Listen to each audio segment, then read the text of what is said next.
Okay, so Paul George leaving the Clippers. Obviously, I've got a Clippers jersey of Paul George. Okay, I like it a lot.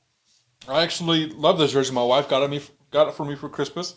I've been a Clippers fan for about 10 years now. Okay, seen a lot of crap. I got a Chris Paul jersey in the back. DeAndre Jordan is still my favorite center, I think, of all time. I love DeAndre. Blake was cool. Then those guys leave, and I have my beef with Chris Paul. I think we reconciled that now, right? And then we get like the Lou Will, Montrezl Harrell, and then we draft Shea. So that team's pretty cool, right? Had that 33-point comeback in the first round against Golden State. I was watching that. That was crazy. Then we let those guys go, and Kawhi and PG come in. And that's been the past 5 years, right? I've got a whole video on my channel talking about, it's just unfortunate that this is the path that we chose, right? We chose to go after Kawhi and PG and bring those guys home. And it's nobody's fault that Kawhi and PG have been hurt. Now, Paul has been healthy, relatively, the past year. I think he played 74 games. That's what he said himself. 74 games. He played 74 games, and Kawhi was playing, but not enough to the point where Kawhi was still the number one option this year. Okay? PG played 78 games, and he averaged 22 points per game. You are the second if you're the co-star, and he said himself, he's the second guy. If you're the second guy on the team and your first guy goes out and is hurt most of the time, why are you not stepping up and bullying people like you said you was going to do, right? He said, I'm a bully this year. That got me excited because I'm like, yeah, Kawhi's probably going to be hurt again. He's going to come out and he's going to average 30. You average 22 points per game, dude. That's like not okay. What? I'm just blown away sometimes. I feel like he just talked too much. Emphasis right here. My goal is to win one here. I never want to leave Indy. Okay, of course. I'm here to stay. We can bring this home. Of course. Like, obviously, when you're there, you got to talk about it. This is where my heart is. I want to retire a Clipper. Now, that's a little bit different than the first two statements because he's like, I want to retire a Clipper. And he's like, of course I want to win a championship, but I want to be here, right? Not going to lie, this beanie's like mad comfortable with the headphones. It's just sick. So it's just rough, man. I can't. It's hard. Okay. Unbiased Cliff fan. A star in LA is looking to take a pay cut so his team can get better and make a push to the championship. Okay. That's cool. It's not the star who's from the area, has never been to a finals, and should be the hungriest he's ever been for a championship, right? Okay. Cool. Kind of based, obviously. Talking about LeBron took a pay cut. That didn't even work out because nobody even came to LA, which is kind of tough. Yet, at least. No one's come to LA yet. But yeah, it's like, I'm not going to be the guy who's going to tell PG what to do. If he wants to go get his bag, fine. He can go get his bag. But you're not going to get your bag from the team who you did not step up and you did not bully anybody. You got bullied. And in fact, we signed the guy that bullied you. So it's like, do you see where I'm at as a Clippers fan? What am I supposed to feel? Am I supposed to be like, oh, thank you so much, PG? Everyone's talking about, oh, he brought us to one Western Conference Finals. Okay, he did.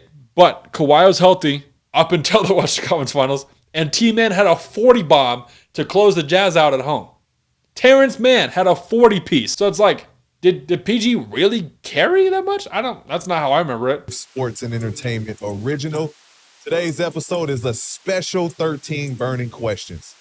Okay. I think that's hilarious. I laughed. I enjoyed that very much. It's just hard, man. It's rough sometimes. We'll get in the whole discourse. Let's listen to what Brian Windhorst has to say about specifically Paul George going to the Sixers. This is the fourth time in about 7 years that Paul George has been a headliner of an off-season move.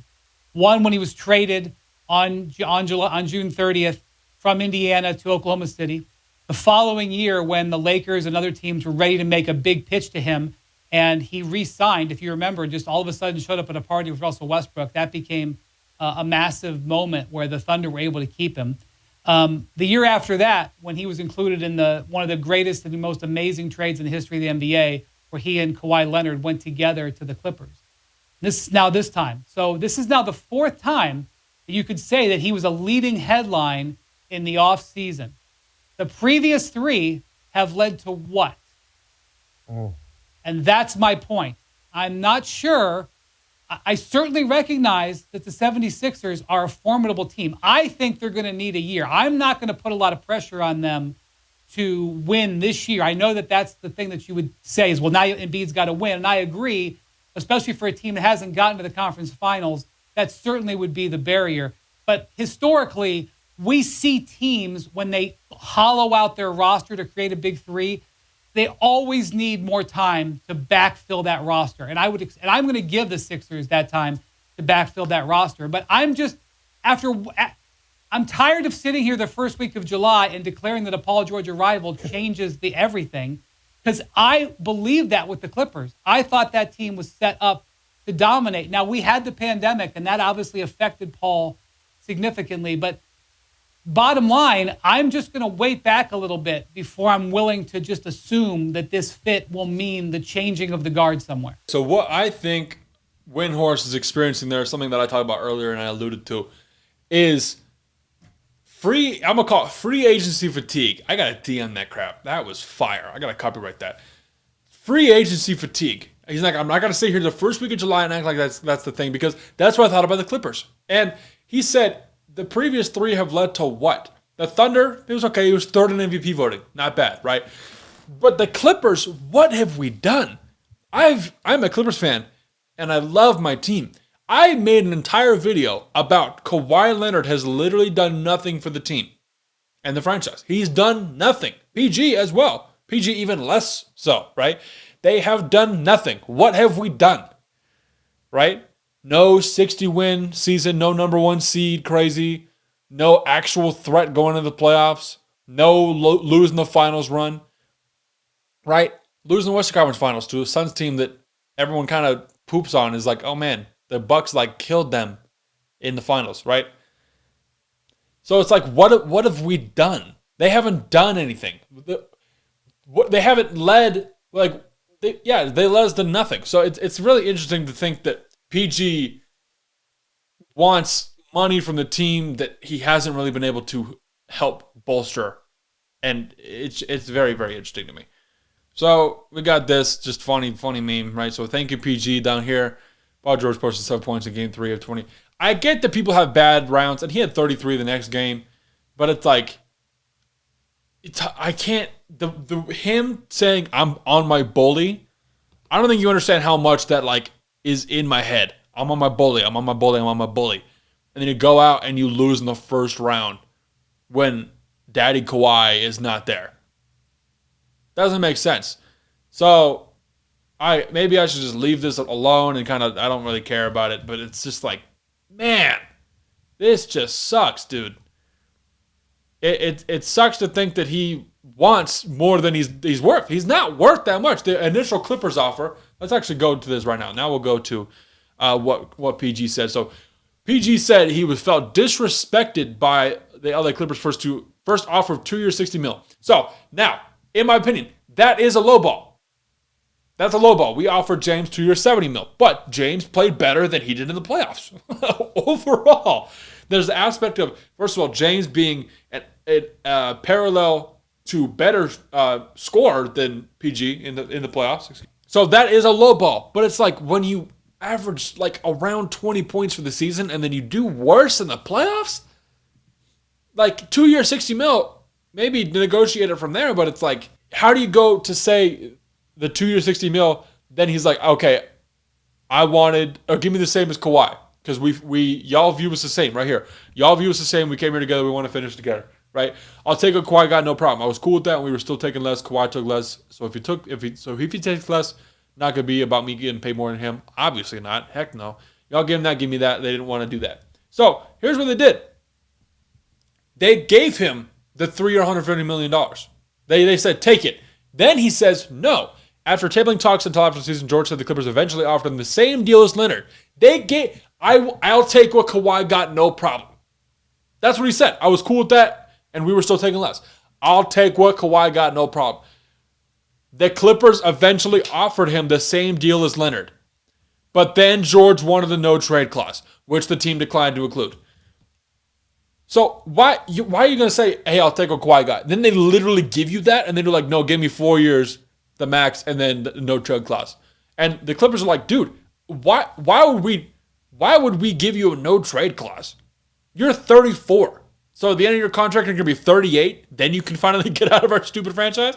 Like, I don't understand. This doesn't make any sense to me. Like, I thought I did enough to earn that $3 or $150 million with a no trade clause. They didn't want to do it. So it was just stalemate ultimately until, all right, ship has sailed. I love Steve Lawrence. Didn't feel right to come back with that type of energy and be comfortable playing back in LA. So he got his feelings hurt, which is okay. He wanted his money. Philly gave him his money. It just is confusing. It's confusing to me, and it just sucks as a Clippers fan because obviously if PG came back, I'm not gonna be mad about it. Did he play not amazing? No, or he played fine, right? He played okay. But if he comes back, I'm like, hey, let's go. Let's run it back. It's okay. I kind of would have like those goggles on where I'm like, okay, like it's gonna be fine. Wipe it all off. It's just hard for me to see that when we look at this, we lose in the first round back-to-back years. 2023, okay, the roles are flipped. PG is out the whole time, and Kawhi is in. But what does Kawhi do in the first round against the Suns? I think he had like 35 in game 1 and 38 in game 2. Like, he bodied Kevin Durant. He was killing Kevin Durant. And then PG goes up against Derrick Jones Jr. with no Kawhi. All the room in the world to score 40 points a game. And he scores 7 points in game 3. And then I just can't stand it. I'm glad PG got his deal, got his money. It just does not make sense to me, dude. So, anyways, that's all I got on the PG thing. If you stayed and watched the end of that, hopefully y'all enjoyed that. I mean, that's just my view as a Clippers fan. There's not a lot of Clippers fans in the world, right? So, like, somebody had to come out and speak on it. From my point of view, I think the Sixers will be fine. I think it'll be good if Embiid goes down. They can have, some guys there. He's definitely better than Tobias Harris. Does that move the needle in the East, like Brian Windhorst said? No. Celtics are still probably going to run the East. If Dame and Giannis are completely healthy, they're going to run the East. The Knicks are still very, very good. Cavs and Magic are up-and-coming teams. We got some guys over there. And then the Heat can just do whatever the freak they want, apparently. Jimmy can just turn it on, and he's good to go, I guess. So I don't think that makes the Sixers contenders whatsoever. It just keeps them in the same place, if I'm being completely honest. PG's 34, turning 35. I don't know. I've wanted to rebuild for a while. The whole year I've been like, you know what? If this year does not turn out and we lose in the playoffs, like in the first round, like we did, I want to rebuild. But we got rid of BJ Boston, so that kind of sucks. But I'm glad we got James back. Now, the James contract is $70 million for 2 years, so $35 million a year. A little expensive, but I'm glad to have James back. He's one of the best parts of our team and one of my favorite Clippers players of all time so far. So he's quiet, does what he got to do. He runs that pick and roll with Zoo very, very well. Anyways, man, this is just rough, dude. It's hard to grasp what's going on, man. It's just confusing. So